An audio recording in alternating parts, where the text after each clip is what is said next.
Dios les bendiga, mis hermanos. Nuevamente estamos en la parte del estudio bíblico, como cada miércoles, y hoy continuar lo que es la perseverancia de los santos, ya lo que sería la segunda parte. La semana pasada, de hecho, ya vimos el primer punto, lo que fue el primer párrafo de nuestra confesión de fe, de la perseverancia de los santos. Y permítanme de inmediato poder leer el segundo texto de este tema. Cito: esta perseverancia de los santos depende no de su propio libre albedrío, sino de la inmutabilidad del decreto de elección, que fluye del amor libre e inmutable de Dios el Padre, sobre la base de la eficiencia de los méritos y la intercesión de Jesucristo y la unión con Él, del juramento de Dios, de la morada de su Espíritu, de la simiente de Dios que está en los santos y de la naturaleza del pacto de gracia, de todo lo cual surge también la certeza y la infalibilidad de la perseverancia. Es interesante, como dijimos la semana pasada, el tema de la perseverancia de los santos, porque aunque es la perseverancia de los santos, no es que simplemente está arraigada o fundamentada en los santos en sí. Es como si fuese la salvación. Los santos no perseveran porque ellos son fuertes, porque ellos tienen una capacidad en ellos mismos que es incuestionable para ellos hacer lo que ellos tengan que hacer en torno a lo que es la perseverancia, o porque ellos tienen la espiritualidad necesaria para tal cosa. Ellos están tan acabados espiritualmente, ellos tienen tantas condiciones espirituales que ellos por su propia voluntad, ellos pueden perseverar. No es eso lo que estamos diciendo. La base de la perseverancia no está arraigada en el hombre. La base de la perseverancia no depende del hombre, porque es algo que es del Señor. Todo radica en la base y el fundamento de todo, de absolutamente todo, que la base y el fundamento lo es nuestro Señor y nuestro Salvador Jesucristo. Filipenses capítulo 2, a la altura del versículo 12 y el versículo 13 dice, cito: también, amados míos, como siempre habéis obedecido, no como en mi presencia solamente, sino mucho más ahora en mi ausencia. Ocupaos en vuestra salvación con temor y temblor. Versículo 13. Porque Dios es el que en vosotros produce así el querer como el hacer por su buena voluntad. Este es un texto muy mal interpretado porque este texto lo toman muchas personas para poder decir, ve, mira lo que dice ese texto. Ese texto está diciendo que a través de nuestras obras nosotros podemos llegar. Porque dice que nos ocupemos de nuestra salvación.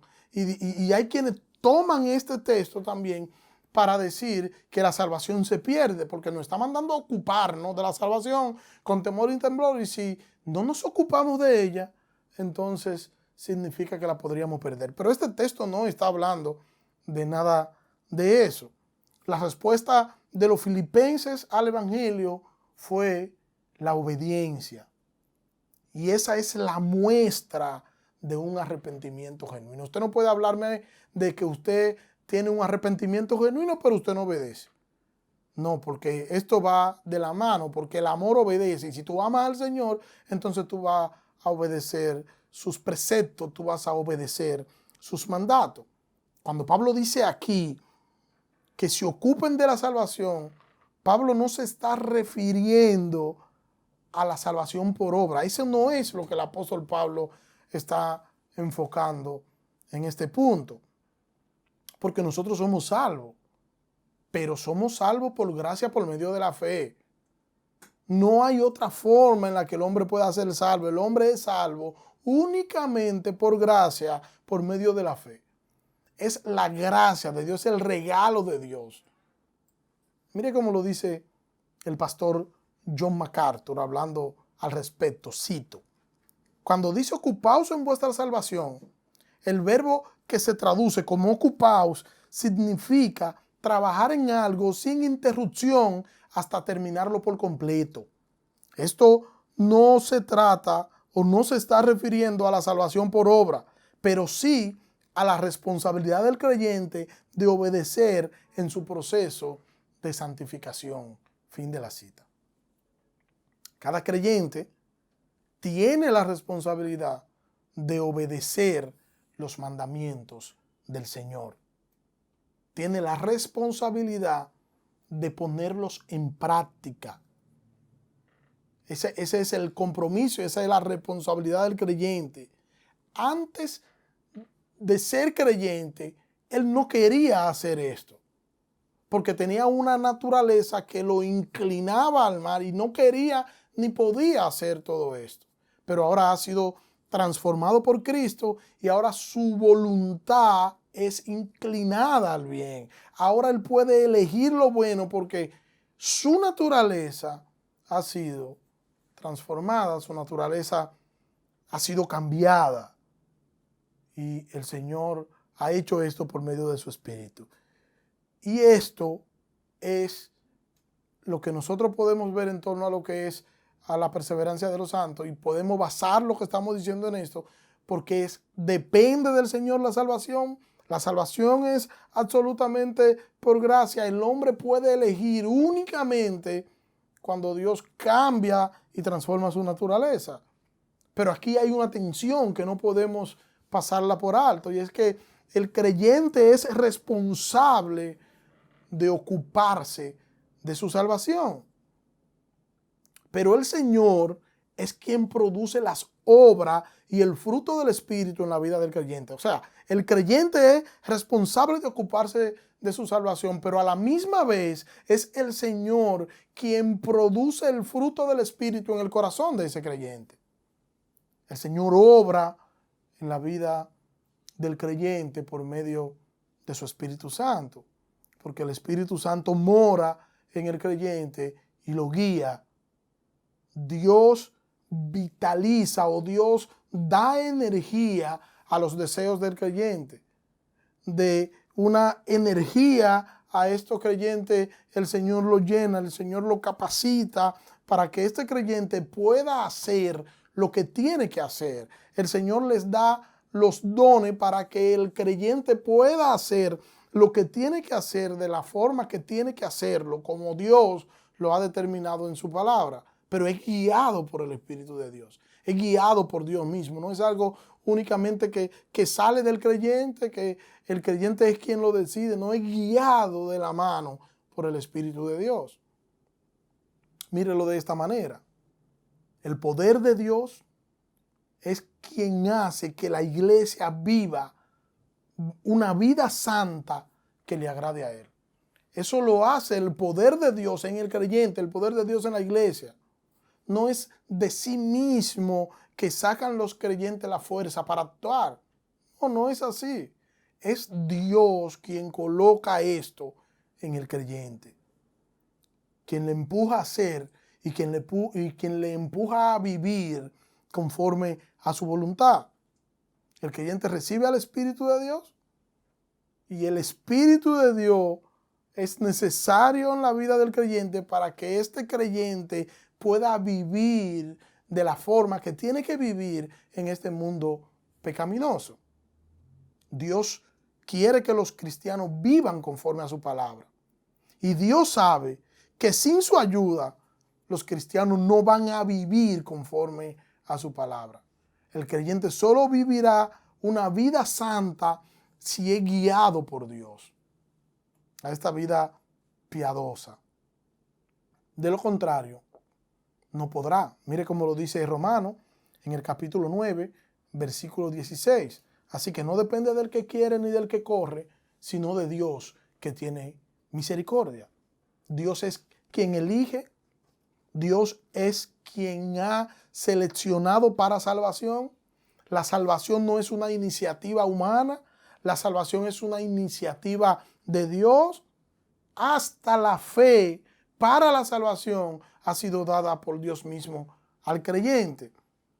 Por ello, no nos resulta extraño en nosotros saber que en cuanto a lo que es la perseverancia, será así porque ya Dios dijo que será así. La salvación no se puede ganar por mérito humano alguno. Son los méritos de Cristo los que salvan al pecador. Como la salvación es una iniciativa divina, el Señor provee la salvación. Y como Él provee la salvación, aquellos que Él decidió salvar, Él también provee los medios para que puedan perseverar en esa salvación que ha sido dada por Dios a ellos.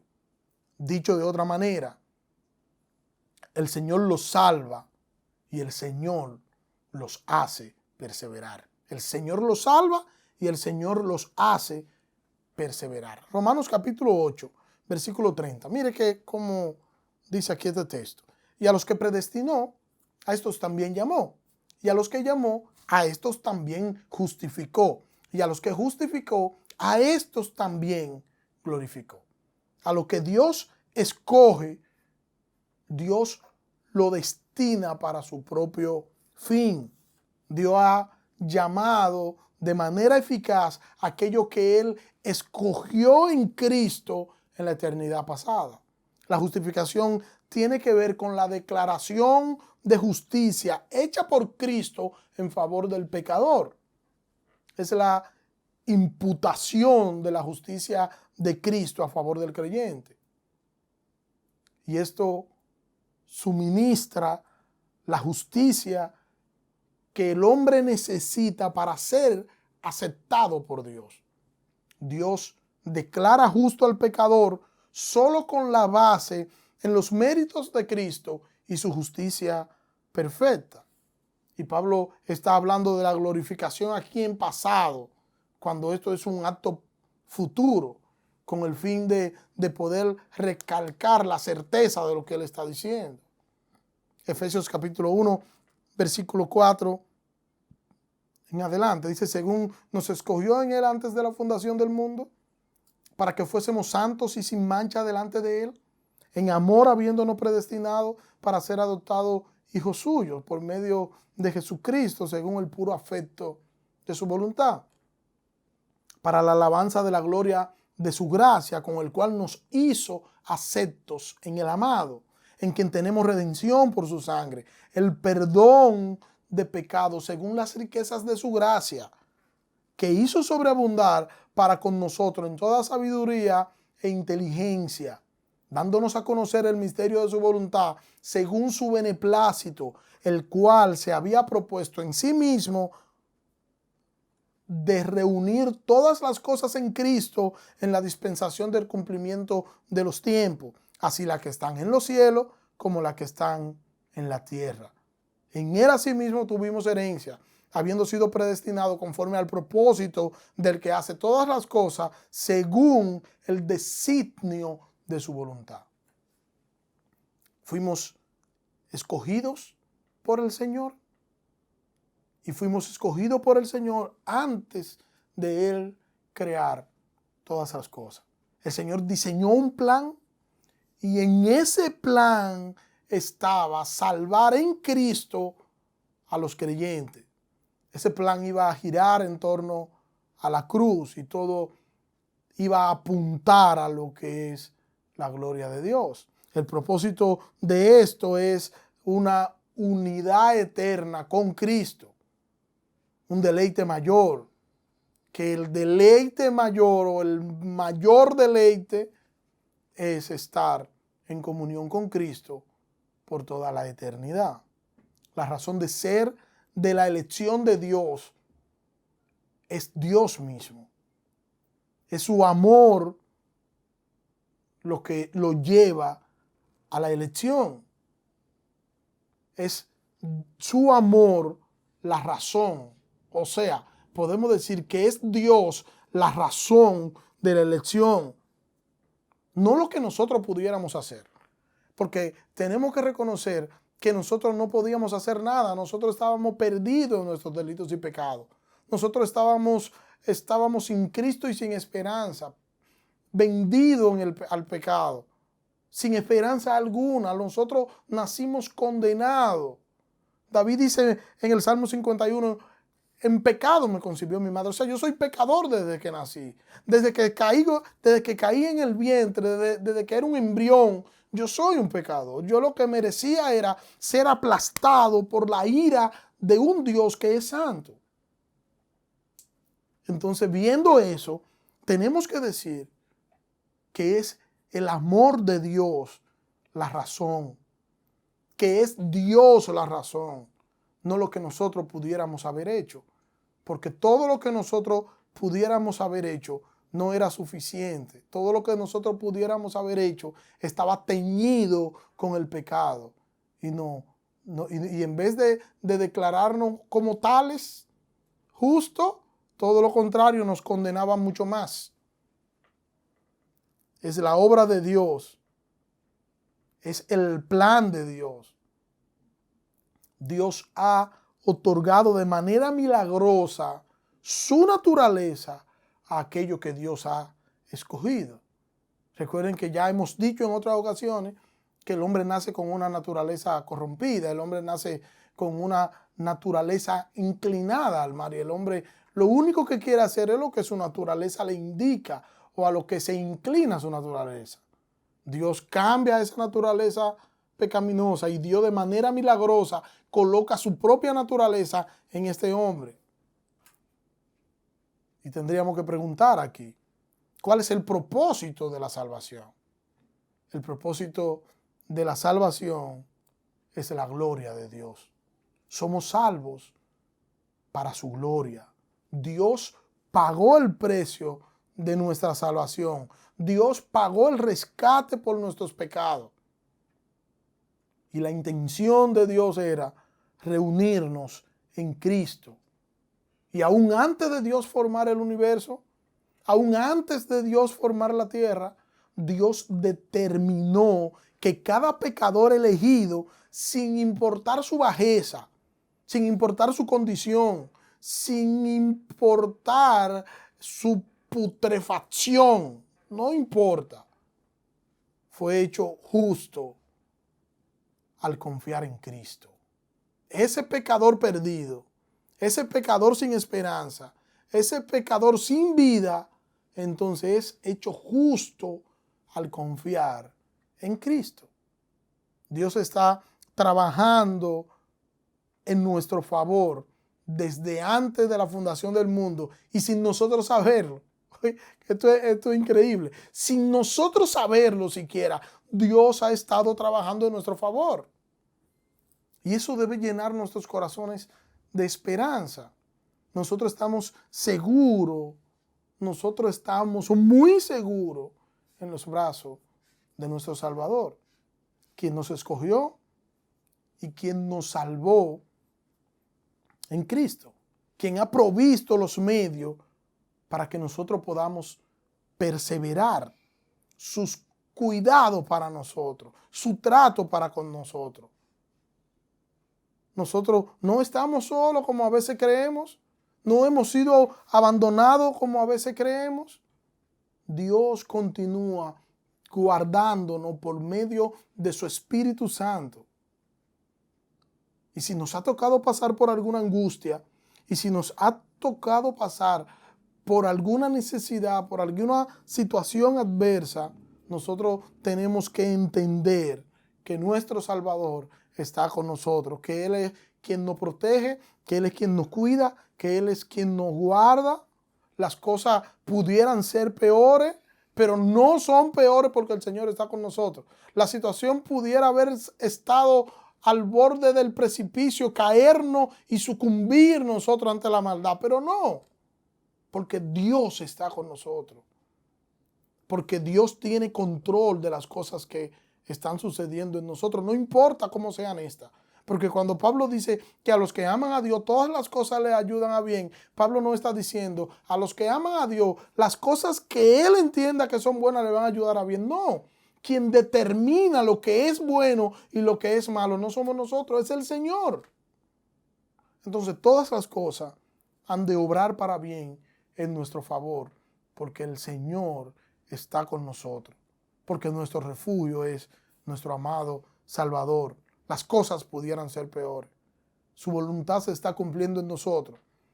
Su voluntad se está cumpliendo en nosotros en medio de la crisis en la que podamos estar viviendo. Su voluntad se está cumpliendo en nosotros en medio de cualquier dolor que pudiéramos estar atravesando. El Señor está ahí y nos está dando fuerza. ¿Cómo yo sé que nos está dando fuerza? Porque aún estamos en pie. Aún hemos mantenido nuestra fe. Aún estamos en pie. El infierno no nos ha tragado vivo porque el Señor es nuestro refugio. El Señor se propuso salvar en Cristo a los creyentes, aun cuando los creyentes ni siquiera existían, cuando no existía absolutamente nada, cuando aún Él no había hecho absolutamente nada. Nosotros estábamos en la mente de Dios. Y eso debe llevarnos a nosotros a meditar. ¿Crees que el Señor nos dejaría, nos abandonaría? ¿Crees que el Señor dejaría en tus propias manos este tesoro? No lo creo. El Señor es quien nos guía, el Señor fue quien nos salvó y el Señor es quien ha provisto los medios para que nosotros podamos perseverar. Cuando las cosas estén más difíciles, no olvidemos que el Señor está con nosotros como poderoso gigante. No olvidemos que el Señor está como poderoso gigante a nuestro alrededor y no nos podrá dañar el mal, sino que las cosas que Él permita las va a permitir con una razón y con una finalidad. ¿Recuerdan a Job? Job, Satanás se presenta ante Dios y le dice que Satanás que busca no ha considerado a mi siervo Job, varón justo, piadoso, temeroso de Dios y apartado del mal. Y allí entonces Satanás le dice, sí, pero claro, porque tiene de todo, permíteme hacer esto, permíteme hacer lo otro, y entonces Dios le permite. Y todo lo que pasa en la vida de Job es un proceso. Y Job mismo dice luego, cuando Job termina todo el proceso que concluyó en su vida, murieron sus hijos, perdió todo su ganado, perdió toda su riqueza, su esposa lo maldijo y le dijo, maldice a tu Dios y muerte, ¿aún tú mantienes tu integridad? En otras palabras, ¿todavía tú eres cristiano? Y le dice, maldice a tu Dios y muérete, o trayéndola a hoy, sal de esa iglesia que a ti te pasan demasiadas cosas después que tú estás ahí. Y Job mantuvo su integridad. Y al final de su proceso, entonces Job dice, yo pensaba que te conocía, pero ahora es que verdaderamente te conozco. De oída te había oído, mas ahora mis ojos te ven. Eso es lo que Dios hace con sus hijos. Sus hijos pasan por situaciones difíciles, sus hijos pasan por situaciones adversas, sus hijos pasan por situaciones críticas y dolorosas, pero detrás de cada una de esas situaciones hay un plan, hay una intención. Dios está haciendo algo para Él glorificarse. Dios está haciendo algo para Dios glorificarse, porque su voluntad ha de cumplirse en nosotros. El Señor está con nosotros y eso no podemos perderlo de vista. La gloria de Dios ha de brillar en tu vida. La gloria de Dios ha de brillar en nuestras vidas. Nuestra vida debe ser un recipiente de esa gloria de Dios. Vamos a perseverar en la fe. ¿Y por qué vamos a perseverar en la fe? Porque quien nos salvó ha dicho que así será. Vamos a permanecer firmes, porque el Señor nos dará la fuerza suficiente para nosotros hacerlo. No vamos a desmayar, no vamos a ceder. Estamos seguros, estamos confiados en nuestro amado y eterno Salvador. Meditemos en esto, pensemos en esto. ¿Somos salvos? La salvación es del Señor, el Señor nos ha salvado, pero también es el Señor quien ha provisto los medios para que nosotros podamos permanecer. Tenemos que depender del Señor, tenemos que depositar todo lo que nosotros somos en el Señor y tenemos que entender que nosotros nos debemos a nuestro amado y y suficiente Salvador. Dios te bendiga.